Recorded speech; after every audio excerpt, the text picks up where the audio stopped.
Hi, I'm Anne-Marie Segal. I'm doing a series of videos to celebrate the release of the second edition of Master the Interview. This is the first edition, and the second edition is coming out on April 10th, 2024. Today, I'd like to talk about how to prepare for themes. So, interview themes. You're not just prepping for Q&A. This question, this question, this question, this question, this question, this question, anything they could throw at you. You're also thinking about what is the reason this question is being asked? What are they trying to uncover about me?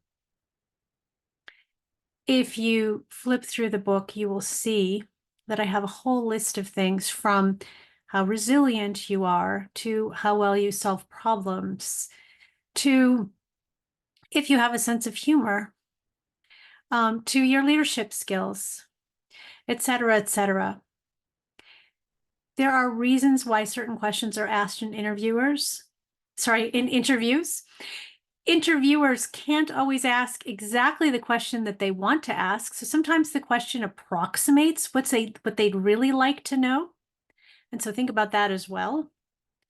If they could just ask, why should I hire you? It would all be easy.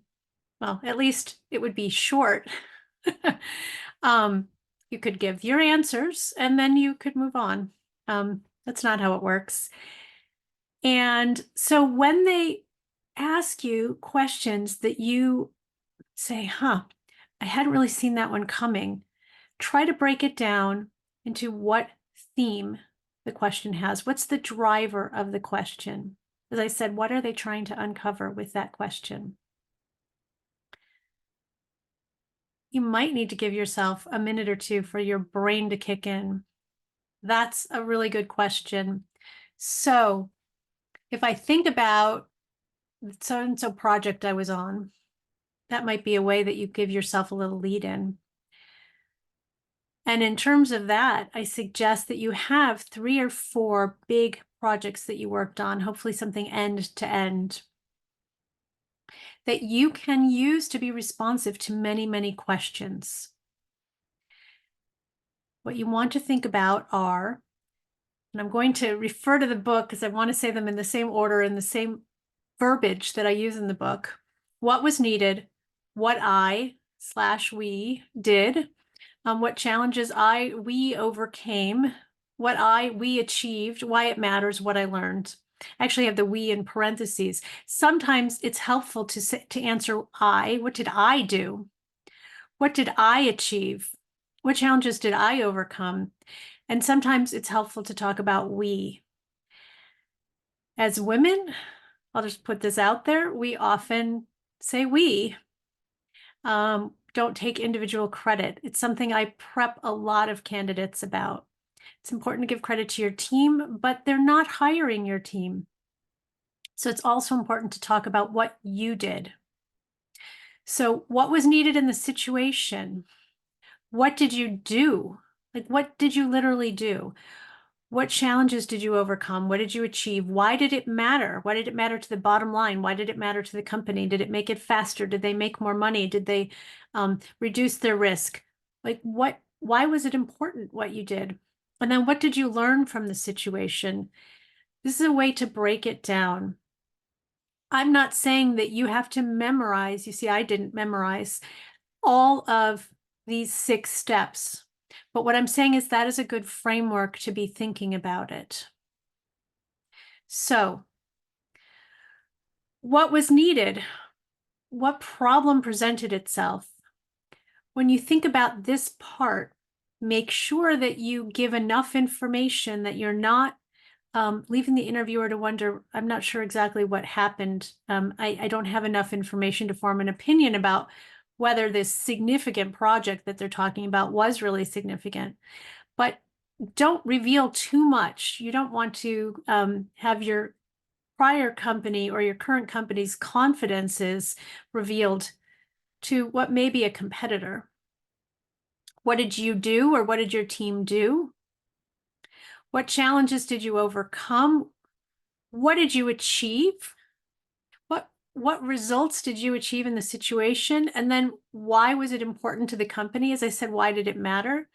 And then if you have time and you have a good story about it, and this is all storytelling, why did it matter? So if you can take those 3 or 4 major accomplishments, think about ones that are current in your career in the last year or 2, if you can, have at least one, if not more examples relate to that. Because you don't want to be telling stories about, well, when did that happen? Oh yeah, if you go down to page 2 on my resume, or, 8 years ago, I did that accomplishment. As current as possible without missing things if they're important things earlier. Especially for the difficult questions like an ethical dilemma, when you had to resolve a conflict. Sometimes you might want to refer to something prior than your current and not your current role, or something in the last few years. And there may be other questions as well, or it may be that that accomplishment is so important that it needs to be part of what you express, so they really understand the value that you can add. But as I said, make sure that most of your accomplishments are recent. When you have those accomplishments all thought out, these are the situations that I want to be thinking about presenting in the interview. Go through the list of common types of questions and themes and think about how you might answer them using these 3 or 4 accomplishments. Think about what you might say, what part of the story you want to leave out, how it will sound compelling to your audience, how you can get across those things, like why it mattered to your company, what you learned from the situation, where you contributed and where your team contributed, and how you can show leadership in that context. Think about this as really cheerleading for yourself. As you're preparing for your interview, you're talking about your accomplishments. What have you done well in your career? And if you feel like you don't have any recent accomplishments, I'm sure you do. I'm sure you need to just dig a bit deeper. It may be that you don't have, as I suggested at the beginning, end to end.